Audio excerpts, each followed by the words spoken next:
ಕರ್ಕಶ ಶಬ್ದಕ್ಕೆ ಹುಬ್ಬಳ್ಳಿ ಧಾರವಾಡ ಪೊಲೀಸರು ಬ್ರೇಕ್ ಹಾಕಿದ್ದಾರೆ. ಧಾರವಾಡ ಸಂಚಾರಿ ಠಾಣೆಯ ಪೊಲೀಸರು ನಗರದ ಜನತೆ ಮೆಚ್ಚುವಂತಹ ಹಾಗೂ ಶ್ಲಾಘನೀಯ ವ್ಯಕ್ತಪಡಿಸುವಂತಹ ಕೆಲಸವನ್ನು ಮಾಡಿದ್ದಾರೆ. ನಿತ್ಯ ನಗರದ ಪ್ರಮುಖ ರಸ್ತೆಗಳಲ್ಲಿ ಕರ್ಕಶ ಶಬ್ದ ಮಾಡುತ್ತಿದ್ದ ಕೆಲ ಯುವಕರ ಬೈಕ್ಗಳಲ್ಲಿನ ಸೈಲೆನ್ಸರ್ಗಳನ್ನು ವಶಕ್ಕೆ ಪಡೆದು ನಾಶ ಮಾಡಿದ್ದಾರೆ.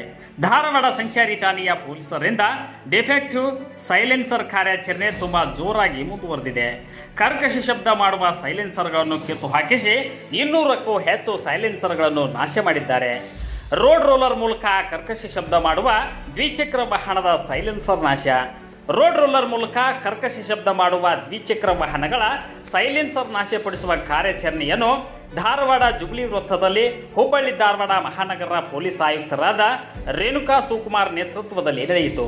ಇನ್ನು ಹುಬ್ಬಳ್ಳಿ ಧಾರವಾಡ ಅವಳಿ ನಗರದಲ್ಲಿ ಕರ್ಕಶ ಶಬ್ದ ಮಾಡುತ್ತಾ ಸಾರ್ವಜನಿಕರಿಗೆ ತೊಂದರೆ ಉಂಟು ಮಾಡುತ್ತಿದ್ದ ವಾಹನಗಳ ಸೈಲೆನ್ಸರ್ ತೆಗೆದು ರೋಡ್ ರೋಲರ್ ಹತ್ತಿಸುವ ಮೂಲಕ ಸಂಪೂರ್ಣ ನಾಶ ಮಾಡಲಾಯಿತು.